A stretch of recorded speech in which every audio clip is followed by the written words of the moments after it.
Hello friends, সবাই কেমন আছো? আশা করি খুব ভালো আছো, আমিও ভালো আছি। দেখো, তোমাদের সঙ্গে একটা ছোট্ট ভিডিও নিয়ে আসলাম, যদিও বেশি বড় করব না ভিডিওটা। আমি তো আজকে সারাদিন ছিলাম না। একটা ভিডিও তোমাদের সঙ্গে সন্ধেবেলা পোস্ট করেছি, হয়তো দেখেছো। মানে কল্যাণী এমসে আমার আজকে চেক আপ ছিল। আমার মেয়ের, আমার এক দিদি ভাই, তার মেয়ের সবারই চেক আপ ছিল। আমরা সব গিয়েছিলাম সকাল 6:30টার সময়। এখান থেকে কালনা থেকে আমাদের ট্রেন ধরে আমি 8:30টায় পৌঁছই আমাদের কল্যাণীতে। ওখান থেকে চেক আপ টেক আপ করিয়ে সব কমপ্লিট করে আসতে আমাদের সন্ধে 7:30 বেজেছে বাড়িতে। তাই এসে তো মানে রান্না করতে হবে একটু, না হলে তো খাওয়া দাওয়া কি করব সেটাই। আর সারাদিন যেহেতু আমরা ভাত ঠাত খাইনি আজকে, ওই দিদিভাই রুটি তরকারি সব নিয়ে গেছিলো, ছোলা সেদ্ধ এগুলোই খাওয়া হয়েছে। আর তার জন্য দেখো এখনও ভাতের চাল ধুয়ে এখানে রেডি করে রেখেছি। এটাতে ভাত বসাবো ইন্ডাকশানে। আর এখানে রান্না করব এখন আমি তাড়াতাড়ি সময় রান্না করব হচ্ছে মুগের ডাল।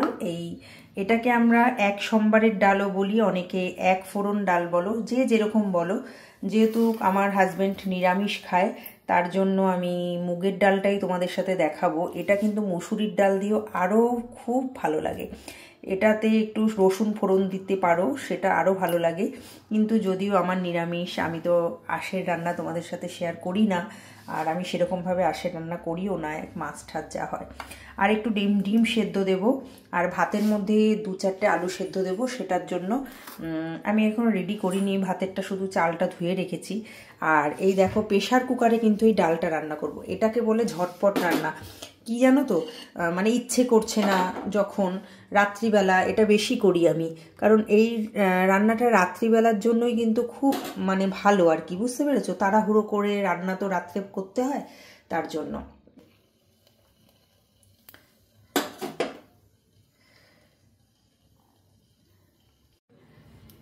দেখতে পাচ্ছ খুব সুন্দরভাবে কিন্তু ফোড়নটা হয়ে গেছে। এরপরে দিয়ে দিচ্ছি জিরেটা আর তেজপাতাটা। আর তেজপাতাটা দেওয়ার পরে কিন্তু একটু হালকা অল্প কম সিমে ভাজতে হবে, নাহলে কিন্তু পুড়ে যাবে। দেখতে পাচ্ছ তো? এই দেখো তেলটা ভালোভাবে গরম হয়ে গেছে। এরপরে দিয়ে দেবো মুগের ডালটা। এই মুগের ডালটা দিয়ে ভালো করে কিন্তু ভাজবো, ঠিক আছে?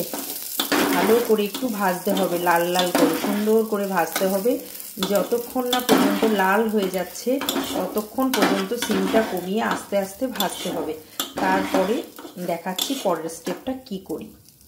দেখতে পাচ্ছ ভালো করে ভাজা ভাজা হয়ে গেছে। এর মধ্যে আমি কিন্তু দিয়ে দেবো এবার আমার যে জলটা দেওয়ার সেটা দিয়ে দেবো। তারপরে কিন্তু এটা আমি ভালোভাবে আটকে দেবো নুন হলুদ দিয়ে। আর এরকমভাবে কারা কারা খাও একটু কমেন্টসে জানাবে, ঠিক আছে? অনেকেই খাও। আর যারা জানো না, খুব মানে সমস্যা হয় তাদের ডাল রান্না করতে, রাত্রি করে আবার ডাল করব, তাহলে কিন্তু তাদের জন্য এই ডালটা অবশ্যই করে। দেখো তোমাদের সাথে কথা বলতে বলতে একটু বেশি ভাজা হয়ে গেল, কিন্তু যতটাই ভাজা হোক না কেন ডালটা পুড়ে না গেলেই হলো। একটু লালচে হয়ে গেছে, পুড়ে যায়নি। তোমাদের সাথে একটু কথা বলতে বলতে, যেহেতু ভিডিও করতে করতে আমি যে ডালটা করছি তার জন্য, ঠিক আছে? আমার পরিমাণ যতটুকু লাগবে ততটুকুই জল দেবে, যার যেরকম পরিমাণ। অনেকে আছে একটু পাতলা খেতে ভালোবাসো, অনেকে আছে একটু গাঢ় খেতে ভালোবাসো, সেই হিসেবে কিন্তু জল দেবে। এর মধ্যে দিয়ে দেবো 2 কাঁচা লঙ্কা, দিয়ে দেবো এই দেখো 2 কাঁচা লঙ্কা, পরিমাণ মতন একটু নুন, যতটুকু লাগবে ততটুকু দেখে বুঝে দিতে হবে, ঠিক আছে? পরিমাণ মতন হলুদ, কারণ একদম কমও না আবার খুব বেশিও না, সেরকম বুঝে দিতে হবে হলুদটা, ঠিক আছে? পরিমাণ মতন একটু ধনে পাতা। দেখতে পাচ্ছ সব কিছু পরিমাণ মতন দিয়ে দিয়েছি।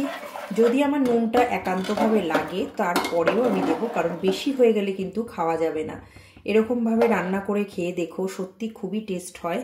আর খুব তাড়াতাড়ি, একদম রাতের মধ্যে, মানে তোমাদের সাথে গল্প করতে করতে আমার কিন্তু ডালটা পুরো কমপ্লিট হয়েই গেছে ভাবো, শুধু একটু সিটি পড়ার অপেক্ষা। এবার আমি ভালোভাবে ঢেকে আটকে দেবো এটাকে, যতক্ষণ অন্তত 3টের মতো সিটি আমি ফেলবো, তারপরে দমে রাখলে ডালটা পরিপূর্ণভাবে রেডি হয়ে যাবে, ঠিক আছে? অবশ্যই যদি পারি রেডিটা তোমাদের দেখাবো, যদি না পারি এভাবে বলে দিলাম, এইভাবে করে খেয়ে দেখো। আর এখানে তো ভাতের জন্য এই দেখো চাল ধুয়ে রেখে দিয়েছি। এর মধ্যে দেবো হচ্ছে 3টে থেকে 4টে আলু, কারণ আমার বর আলুর চোখা ডাল দিয়ে হয়ে যাবে, আর আমাদের ডিম সেদ্ধ ডাল আর আলুর চোখা এটা 3টে দিয়ে আমাদের হয়ে যাবে। ছেলের জন্য মাছ আছে, কারণ ছোট যা মাছ রান্না করেছিল সেই মাছ আছে। ঠিক আছে, আজকে তো আমি রান্না বান্না কিচ্ছু করতে পারিনি। দেখো ইন্ডাকশানে ভাতটা বসিয়ে দিলাম, কারণ ওখানে ডালটা হতে যদি একটু টাইম লাগে, রাত হয়ে গেছে তো তার জন্য ইন্ডাকশানে ভাতটা বসিয়ে দিলাম। 1800-তে করে দিলাম, মোটামুটি 20 থেকে 25 মিনিটের মধ্যে আমার ভাতটাও কমপ্লিট হয়ে যাবে। আর এর মধ্যে একটু আলু সেদ্ধটা দিয়ে নিই। দেখো আলুগুলো ছুলে নিচ্ছি, এই ভাতের মধ্যে দিয়ে দেবো আলু সেদ্ধগুলো। ভাতের মধ্যে কেন দেবো, বেশি আলু নয় তো, আর না হলে প্রেশারেই দিতাম, বুঝতে পেরেছো? এর জন্য ভাতেই দেবো।